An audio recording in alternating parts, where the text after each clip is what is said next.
Okay, നീ നിന്റെ മക്കളിനെ, നിന്റെ കെട്ടിയോള് തൂറിയിട്ട മക്കളെ നീ നോക്കണം. നായിന്റെ മോനെ ഒരു ചെക്കൻ, എടാ നായിന്റെ മോനെ, എന്നെ സഹായിച്ച ഒരു ചെക്കന്റെ കൂടെ ഞാന് വയനാട് പോയി ട്രിപ്പ് പോയി അതാക്കി ഇതാക്കി എന്നൊക്കെ നീ പറയുന്നുണ്ടല്ലോ.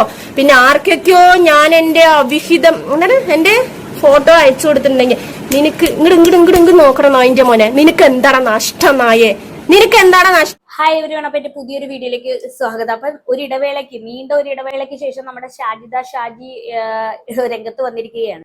ഷാജിദ എല്ലാം അവസാനിപ്പിച്ചു, നല്ല കുട്ടിയായി എന്നൊക്കെ വിചാരിച്ചിട്ടുണ്ടെങ്കിൽ, ആരെങ്കിലും വിചാരിച്ചിട്ടുണ്ടെങ്കിൽ അത് തെറ്റി. എത്ര നന്നായി എന്ന് പറഞ്ഞാലും ഇത് ഷാജിദയാണ്. ആ ചെറ്റ സ്വഭാവം എന്തായാലും അവരുടെ ഉള്ളിൽ തന്നെ ഉണ്ടാവും. അത് അവസരം വരുമ്പോൾ പുറത്ത് കാണിക്കുക തന്നെ ചെയ്യും. കാരണം ഇത് ഷാജിദയാണ്. ഷാജിദ എവിടെയാണോ അവസാനിപ്പിച്ചത് അവിടെ നിന്ന് തന്നെയാണ് തുടങ്ങിയിരിക്കുന്നത്. സംഭവം എല്ലാത്തിന്റെയും തുടക്കം എന്ന് പറഞ്ഞാൽ ഷാജിദ ചെയ്ത ഒരു കമന്റ് ആണ്. ആ കമന്റിൽ നിന്നാണ് ഇപ്പൊ പ്രശ്നങ്ങളെല്ലാം തുടങ്ങിയിരിക്കുന്നത്. അതിനു മുമ്പ് ഷാജിദ ആരാണ് എന്താണെന്നുള്ളത് എല്ലാവർക്കും അറിയാലോ. ഇനി അറിയാത്തവർക്ക് വേണ്ടി ഞാൻ ചെറിയൊരു എക്സ്പ്ലനേഷൻ തരാം. കാരണം ഈ ഷാജിദ ആരാണെന്ന് അറിഞ്ഞാൽ മാത്രമേ നിങ്ങൾക്ക് ഇനി അങ്ങോട്ട് എന്താണ് പറയുന്നതെന്ന് നിങ്ങൾക്ക് മനസ്സിലാവത്തുള്ളൂ. സോ ഷാജിദ എന്ന് പറയുന്നത് ഭർത്താവ് മരിച്ചുപോയൊരു സ്ത്രീയാണ്. 5 മക്കളുള്ള ഒരു സ്ത്രീയാണ്. ഇവർ 2 കൊല്ലം മുമ്പാണ് ആദ്യമായിട്ട് യൂട്യൂബിലേക്ക് വരുന്നത്. അപ്പൊ ഇവര് ആദ്യമായിട്ട് യൂട്യൂബ് ചാനൽ തുടങ്ങിയിട്ട് എന്റെ ഭർത്താവ് മരിച്ചുപോയേ, എനിക്ക് 5 മക്കളെ ഞാൻ എങ്ങനെ നോക്കും എന്നൊക്കെ പറഞ്ഞുകൊണ്ടാണ് കരഞ്ഞുകൊണ്ട് വീഡിയോ ചെയ്യുന്നത്. മാത്രമല്ല ഭർത്താവിന്റെ ജ്യേഷ്ഠന്മാരൊക്കെ ചേർന്ന് ബിസിനസ് ചർച്ചയാണെന്ന് ഇവർ പറയുന്നുണ്ടായിരുന്നു. അങ്ങനെ അതിൽ മനംനൊന്നിട്ടാണ് എന്റെ ഭർത്താവ് ജീവൻ അവസാനിപ്പിച്ചതെന്നൊക്കെ പറയുന്നുണ്ടായിരുന്നു. അപ്പൊ ഈ വീഡിയോ കണ്ട് മനസ്സ് അലിഞ്ഞൊരു വ്ളോഗർ വീഡിയോ ചെയ്തു. അതാണെങ്കിൽ അങ്ങോട്ട് കത്തിക്കയറുകയും ചെയ്യും. അതിനുശേഷം ഇവർക്ക് നല്ല റീച്ച് ഉണ്ടായി. ഇവരുടെ ചാനൽ കത്തിക്കയറാൻ തുടങ്ങി. ഒരുപാട് ആൾക്കാർ ഇവരെ അന്വേഷിച്ച് വരാൻ തുടങ്ങി. അങ്ങനെ ഒരുപാട് റീച്ചും പൈസയൊക്കെ വരാൻ തുടങ്ങിയതോടെ ഷാജിദ ആളാകെ മാറി. ഇവളെ സഹായിച്ചവരെയും ഇവളെ കുറിച്ച് നല്ലത് പറഞ്ഞവരെയും ചീത്ത വിളിച്ച് ഇവള് വീഡിയോ ചെയ്യാൻ തുടങ്ങി. അങ്ങനെയാണ് ഈ കുറെ നാൾ കഴിഞ്ഞതിന് ശേഷം ഇവളുടെ കുറ്റങ്ങളും കാര്യങ്ങളും ഇവളുടെ ഉമ്മ വിളിച്ചൊരു വ്ളോഗറോട് പറയുകയുണ്ടായി. ഉമ്മയെ ഉപദ്രവിക്കുന്ന കാര്യം, ഉമ്മയെ അടിച്ച് വീട്ടിൽ നിന്ന് പുറത്താക്കിയ കഥകൾ വരെ പറഞ്ഞു. അതോടെ ആ യൂട്യൂബർ ആ ഉമ്മ പറഞ്ഞ കാര്യങ്ങളെല്ലാം പബ്ലിക് ആക്കുകയും ചെയ്തു. അങ്ങനെ സ്വന്തം ഉമ്മ ഇതിനെ ചവിട്ടി പുറത്താക്കുന്ന കഥകളൊക്കെ പറഞ്ഞ് ഈ പുള്ളിക്കാരനൊരു വീഡിയോ ചെയ്തപ്പോ അതും കയറി അങ്ങോട്ട് ഹിറ്റ്. സ്വന്തം ഉമ്മയെ അടിച്ചു പുറത്താക്കുന്ന ഒരു മകളെന്ന് പറയുമ്പോൾ പറയേണ്ട കാര്യമില്ലല്ലോ. അതുവരെ ഷാജിദയെ സപ്പോർട്ട് ചെയ്ത ആൾക്കാരെല്ലാം ഷാജിദയെ എതിർത്ത് സംസാരിക്കാൻ തുടങ്ങി. സോഷ്യൽ മീഡിയ മുഴുവനും ഷാജിദയ്ക്ക് എതിരായി. അങ്ങനെയാണ് ഇങ്ങനെ ഈ ഷാജിദയെ കുറിച്ച് ഓരോ വീഡിയോകളും ഇങ്ങനെ അവളുടെ കാര്യങ്ങളൊക്കെ പറഞ്ഞ് കുറ്റങ്ങളൊക്കെ പറഞ്ഞ് ഓരോ വീഡിയോകളൊക്കെ ചെയ്യാൻ തുടങ്ങിയ ഒരു ആൾക്കെതിരെ ആ പുള്ളിക്കാരന്റെ വീട്ടിലേക്ക് ഷാജിദ പോയി. അങ്ങനെ അങ്ങോട്ടും ഇങ്ങോട്ടും മുട്ടം വഴക്കായി അവിടെ തെറി വിളിക്കുന്ന വീഡിയോകളൊക്കെ പുള്ളിക്കാരി യൂട്യൂബ് ചാനലൊക്കെ എടുത്തിട്ടു. ഈ ഷെരീഫ് എന്ന് പറയുന്ന ആ പുള്ളിക്കാരനുണ്ടല്ലോ, ഈ യൂട്യൂബർ, ഇവക്ക് എതിരായിട്ട് വീഡിയോ ചെയ്തത്. ആ പുള്ളിക്കാരന്റെ വീട്ടിൽ പോയാണ് ഇവള് തെറി വിളിക്കുന്ന വീഡിയോ എടുത്തിട്ട് പിന്നെ യൂട്യൂബിലിട്ട്. അത് ഈ പുള്ളിക്കാരന് ഇഷ്ടപ്പെട്ടില്ല, ഈ ഷെരീഫിന് ഇഷ്ടപ്പെട്ടില്ല. അങ്ങനെ ഈ പുള്ളിക്കാരി വാടക വീട്ടിലാണ് താമസിക്കുന്നത്. അങ്ങനെ ഈ ഷെരീഫ് ഈ പുള്ളിക്കാരി വാടക വീട് അന്വേഷിച്ച് ചെല്ലുമ്പോഴൊക്കെ ഈ വാടക വീട് കിട്ടാതെ ആ വാടക വീട് കിട്ടുന്നതൊക്കെ മുടക്കി. ഈ ഷാജിദയെ കുറിച്ചുള്ള എല്ലാ കഥകളും നാട്ടിൽ മൊത്തം പാട്ടാക്കി. അതോടെ ഷാജിദയ്ക്ക് നാട്ടിലിറങ്ങി നടക്കാൻ പറ്റാത്ത അവസ്ഥയായി. ഈ ഷാജിദയുടെ ഏക വഴി എന്ന് പറയുന്നത് ഷെരീഫിന്റെ കൈയും കാലും പിടിക്കുക എന്നുള്ളത് മാത്രമായിരുന്നു. അങ്ങനെ പുള്ളിക്കാരി ഷെരീഫിന്റെ കൈയും കാലും ഒക്കെ പിടിച്ചൊന്ന് ഒതുങ്ങി. അങ്ങനെ ഷാജിദ നല്ലൊരു സ്ത്രീയായിട്ട് ഇത്രയും നാളും ഒരു 6-7 മാസമായെന്ന് തോന്നുന്നു നല്ലൊരു സ്ത്രീയായിട്ട് ജീവിച്ചുകൊണ്ടിരിക്കുക. അങ്ങനെ എന്ത് ചെയ്തു, ഷെരീഫ് പിന്നെ ഈ ഫാത്തി എന്ന് പറയുന്ന ഒരു ഭൂലോക ഫ്രോഡിനെ എക്സ്പോസ് ആക്കിയിട്ട് ഒരു വീഡിയോ ചെയ്തു. ഈ ഫാത്തി എന്ന് പറയുന്നത് ഈ പിന്നെ സ്വന്തം ഭാര്യ ഉണ്ടായിരിക്കെ തന്നെ ഈ അവിഹിത ബന്ധങ്ങളൊക്കെ തേടി നടക്കുന്ന ഒരു വ്യക്തിയാണ് ഈ ഫാത്തി എന്ന് പറയുന്നത്. ഒരു ഭൂലോക ഫ്രോഡ് തന്നെ എന്ന് വേണമെങ്കിൽ ഇവനെ പറയാം. എന്തായാലും ഷെരീഫ് ഇവനെ എക്സ്പോസ് ചെയ്തിട്ട് ഒരുപാട് വീഡിയോകളൊക്കെ ചെയ്യാൻ തുടങ്ങി. ഫാത്തി എന്ന് പറയുന്നവൻ എന്ത് ചെയ്തു, ഷെരീഫിനെ തെറി വിളിച്ചുകൊണ്ട് ഒരുപാട് വീഡിയോകൾ ഇൻസ്റ്റാഗ്രാമിൽ ചെയ്യാൻ തുടങ്ങി. അങ്ങനെ ഇരിക്കുന്ന സമയത്താണ് ഫാത്തിയുടെ ഒരു വീഡിയോക്ക് താഴെ ഷാജിദ പോയി കമന്റ് ഇട്ടത്. നിങ്ങൾ പറഞ്ഞത് ശരിയാണെന്ന് പറഞ്ഞ ഒരു കമന്റ് ഇടുകയും ആ കമന്റ് ആണെങ്കിൽ ഷെരീഫിന്റെ ശ്രദ്ധയിൽ പെടുകയും ചെയ്തു. ഇത് ഷെരീഫിനെ നല്ലപോലെ ചൊടിപ്പിച്ചു എന്ന് പറഞ്ഞാൽ മതിയല്ലോ. അങ്ങനെ എന്ത് ചെയ്തു, ഈ ഫാത്തിയും ഷാജിദയും തമ്മിൽ ഉള്ള ബന്ധമുണ്ട്. ആ ബന്ധവും എക്സ്പോസ് ചെയ്ത് ഷെരീഫ് ഒരു വീഡിയോ ഉണ്ടാക്കി. അപ്പൊ ഷെരീഫ് പറഞ്ഞു വെക്കുന്നത് ഈ ഫാത്തിയും ഷാജിദയും തമ്മിൽ എന്തോ കോണ്ടാക്ട് ഉണ്ട്, അവർ തമ്മിൽ എന്തോ ചുറ്റിക്കളി ഉണ്ടെന്നൊക്കെയാണ് പറഞ്ഞു വെക്കുന്നത്. ഇത് കണ്ട് ഷാജിദയ്ക്കാണെങ്കിൽ കുരു പൊട്ടിയില്ല. അങ്ങനെയാണ് ഈ ഒരു 6 മാസത്തിന് ശേഷം നമ്മുടെ ഷാജി തെറി പറഞ്ഞുകൊണ്ട് പിന്നെ പുറത്തേക്ക് വരുന്നത്. കഴിഞ്ഞ 2-3 ദിവസമായിട്ട് ഒരുപാട് വീഡിയോസ് ഇവർ ചെയ്യുന്നുണ്ട് ഇതുമായിട്ട് ബന്ധപ്പെട്ട്. നമുക്ക് എന്തായാലും ഒന്ന് കണ്ടു. നമ്മൾ അടങ്ങി ഒതുങ്ങി ജീവിക്കണ നമ്മളെ വീണ്ടും വീണ്ടും ചൊറിഞ്ഞു വരികയാണ്. പെണ്ണാണ്, അല്ലെങ്കിൽ നിന്നെ ഞാൻ ഒതുക്കിയതാണ്, നീ ആരുടെ എന്നെ ഒതുക്കാന്, നീ ആരെന്നെ ഒതുക്കാൻ, നീ എന്നെ കെട്ടിയ മാപ്പിളെ, അല്ലെങ്കിൽ നീ എന്റെ വാപ്പേ, നീ എന്റെ ആങ്ങളെ, അല്ലെങ്കിൽ നീ എന്റെ കാമുകനോ ആണോ എന്നെ ഒതുക്കാൻ? നിന്നെ ഞാൻ ഒതുക്കിയതാണ്, നീ വീണ്ടും ഇല്ലടാ. നീ പറയുന്ന അവിഹിതൊക്കെ കേട്ടിട്ട് ഞാൻ ഇവിടെ ഇങ്ങനെ ചിരിച്ചോണ്ട് അതെ ഷെരീഫേ അങ്ങനെയാണേ എന്ന് പറഞ്ഞിട്ട് ഇരിക്കാടാ. ഇരിക്ക. പിന്നെ എനിക്ക് വളരണത് ആൺകുട്ടികളാ. നീ എന്താ വിഹിതം ഉണ്ടാക്കിയാലും ഒരു ചുക്കുമില്ല ഷെരീഫേ. പക്ഷെ നിനക്ക് അങ്ങടെ അവിഹിതം കിട്ടിയാണ്ടല്ലോ വളരണത് പെൺകുട്ടികളാ. അത് കാലത്തിന് അവിടെ കിടക്കും. പണ്ട് ഈ പുള്ളിക്കാരി വന്ന് ലൈവില് കുറച്ച് കാര്യങ്ങൾ പറഞ്ഞു ഓർമ്മയുണ്ടോ? എനിക്ക് വളരുന്നത് ആൺകുട്ടികളാണ്, അവരൊക്കെ ഒന്ന് വളർന്ന് വലുതായിക്കോട്ടെ. എനിക്കെതിരെ സംസാരിച്ചവരെ എല്ലാം ഞാൻ അവരെ വിട്ട് തല്ലിക്കുമെന്നാണ് പുള്ളിക്കാരി പറഞ്ഞത്. പുള്ളിക്കാരിയുടെ ഭാഗത്ത് നിന്ന് ഇതല്ല ഇതിനപ്പുറം കേൾക്കും. എന്നാൽ എങ്ങനെയൊക്കെ തോന്നുന്നു അല്ലെ ഇതൊക്കെ വിളിച്ചു പറയാനായി? പുള്ളിക്കാരിനെ കൊണ്ട് മാത്രമേ ഇതൊക്കെ സാധിക്കത്തുള്ളൂ. ഈ ഷാജിനെയും വേറുള്ളവരുടെ മാത്രല്ലേ കുഴിയിലല്ലേ നിനക്ക് തോണ്ടാൻ പറ്റുള്ളൂ. വേറെ ആരെങ്കിലും തോണ്ടി നിനക്ക് നീ വിവരം അറിയും, അത് വേറെ കാര്യം. എടാ സൗണ്ട് കൂട്ടി.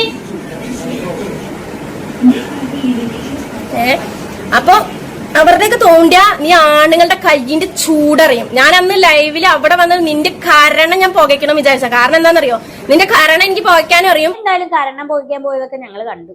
ഷെരീഫും വീട്ടുകാരും ഓടിച്ചു വിട്ടതും കണ്ടു. അതിനുശേഷം ഷെരീഫ് നിങ്ങളെ ഒതുക്കിയതും ഞങ്ങൾ കണ്ടതാണ്. ഈ ഡയലോഗ് അടിച്ചടിച്ച് എങ്ങോട്ടാണ് ഈ പോണത്? അല്ല, പുള്ളിക്കാരിയുടെ വിചാരം എന്താണെന്നറിയോ? പുള്ളിക്കാരി പറയുന്നതൊക്കെ വിശ്വസിക്കാൻ ഇവിടെ ആൾക്കാരുണ്ടെന്നാണ്. പുള്ളിക്കാരുടെ അവസ്ഥയെന്ന് പറഞ്ഞാൽ ഇങ്ങനെ വായി തോന്നിയത് അങ്ങനെ വിളിച്ചു പറയുക, അത്രേ ഉള്ളൂ. എന്തായാലും ഇത്രയും പണികൾ കിട്ടിയിട്ട് ഈ പുറത്തിറങ്ങാൻ പോലും പറ്റാത്ത ഒരു അവസ്ഥ ഷെരീഫിൽ നിന്ന് കിട്ടിയിട്ടു അവസാനം ഈ പറഞ്ഞ ഡയലോഗ് കേട്ടില്ല. അന്ന് വീട്ടിൽ കയറി കരണം പൊട്ടിക്കാൻ നോക്കിയതാണ്. പുള്ളിക്കാരിക്ക് ആകെ അറിയാവുന്ന ജോലി എന്ന് പറഞ്ഞാൽ ഈ ലൈവ് ഇട്ട് പ്രസംഗിക്കല്, അത്രേ ഉള്ളൂ യൂട്യൂബില്. അതല്ലാതെ വേറെ ഒരു പരിപാടി അറിയാം. അതിനപ്പുറത്തേക്ക് ഒരു ചുക്കും ചെയ്യാൻ പറ്റത്തില്ല. പിന്നെ ഞാൻ ഇതിന് മുന്നേ എന്റെ നാട്ടിലേക്ക് മരിച്ച ടൈമിൽ ഒരുത്തി വീഡിയോ ഇട്ടിട്ടുണ്ടായിരുന്നു. ഷാജിന്റെ ഭർത്താവ് മരിക്കാൻ ഇതാ കാരണം, അല്ലെങ്കിൽ ഷാജി തൂങ്ങി മരിക്കാൻ ഇതൊക്കെ കാരണം എന്ന് പറഞ്ഞിട്ട് ഒരു ഇട്ടിട്ടുണ്ടായിരുന്നു. അവളുടെ കാരണം ഞാൻ പോവച്ചതാണ്. വിശ്വസിക്കാൻ പറ്റുന്ന വല്ലതും പറയണേ.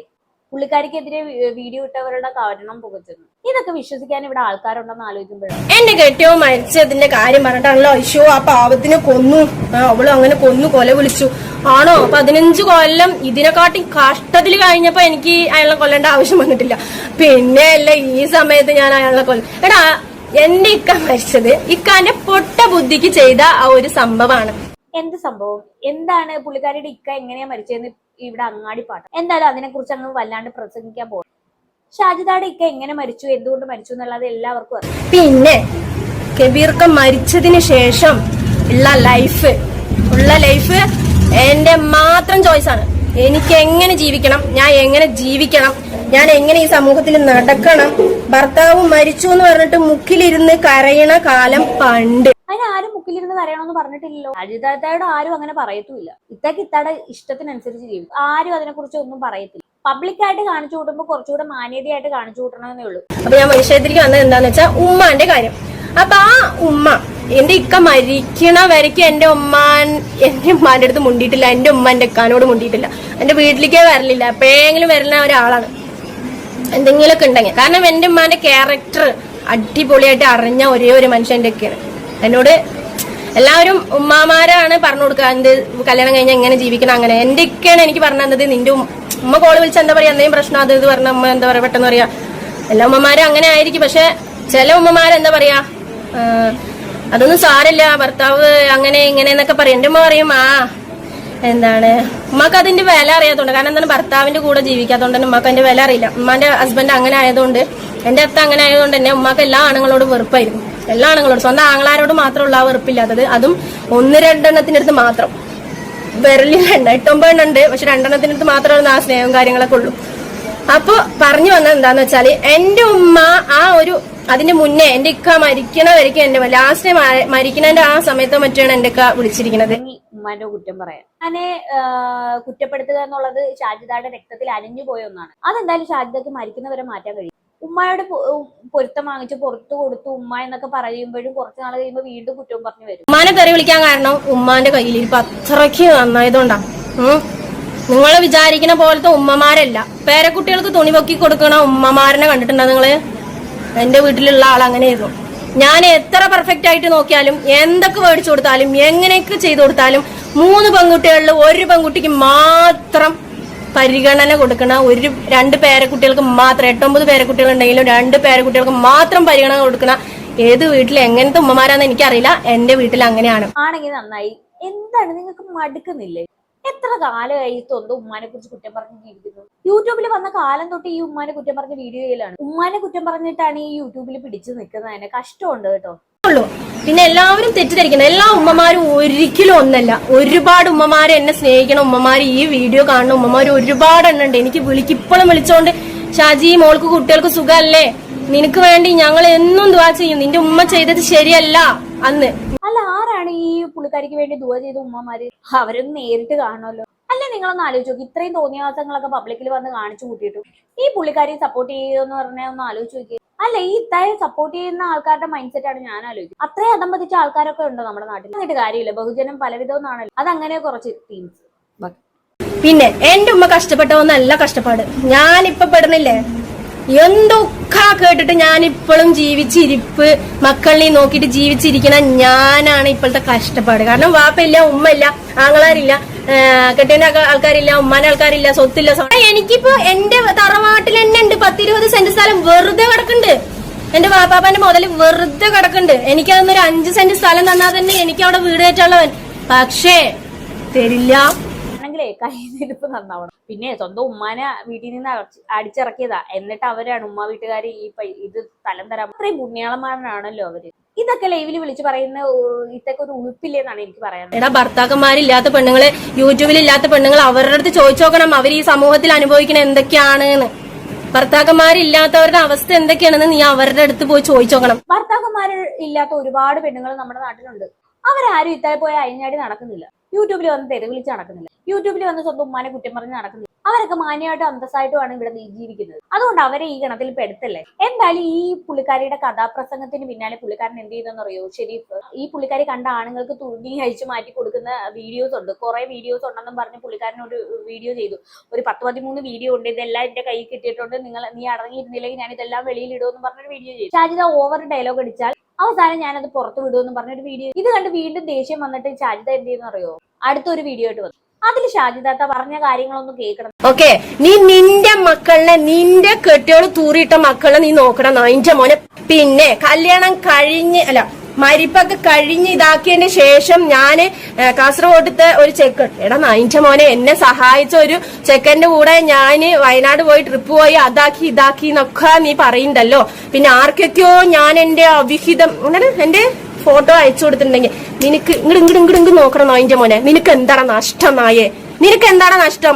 ഞാൻ അയച്ചു കൊടുത്താലും തുണി അഴിച്ചിട്ടാലും വേറുള്ളതായാലും നിന്റെ കെട്ടികളല്ലല്ലോ ഞാന്. നിന്റെ കെട്ടികളാണോ ഞാന്? ആണോ? നിന്റെ കെട്ടിയോളെ പറഞ്ഞാ മതി. എന്റെ കാര്യം നോക്കാൻ എനിക്കറിയും, എന്റെ മക്കളുണ്ട്, ഞാനുണ്ട് ഇവിടെ. കണ്ടില്ലേ, വായി തോന്നിയ തെറികളൊക്കെ ഷാജിദ വിളിച്ച് പറയുന്നു. ഇത്രയൊക്കെ തെറികൾ പറഞ്ഞെങ്കിലും പുള്ളിക്കാരി എന്തായാലും കണ്ടവന്റെ കൂടെ ഒക്കെ പോയിട്ടുണ്ടെന്നുള്ള കാര്യങ്ങൾ എന്തായാലും സ്വന്തം വായിന്ന് തന്നെ വന്നല്ലോ. ഇതാണ് ഷാജിദാത്തയുടെ ഒരു പ്ലസ് പോയിന്റ് എന്ന് പറയുന്നത്. എന്തൊക്കെ തെറി പറഞ്ഞാലും ചീത്ത പറഞ്ഞാലും അതിന്റെ ഇടയിൽ കൂടി സത്യമെല്ലാം പുള്ളിക്കാരി തുറന്നു പറയും. പുള്ളിക്കാരി ചെയ്ത ചേട്ടത്തരങ്ങളെല്ലാം പുറത്തു വരും. അതുകൊണ്ട് പുള്ളിക്കാരി ചെയ്തു കൂട്ടിയ തെറ്റുകളൊന്നും തേടി പുറത്തോട്ടൊന്നും പോകണ്ട. പുള്ളിക്കാരിയുടെ പിന്നെ യൂട്യൂബ് ഒന്ന് കണ്ടു കഴിഞ്ഞാൽ മാത്രം.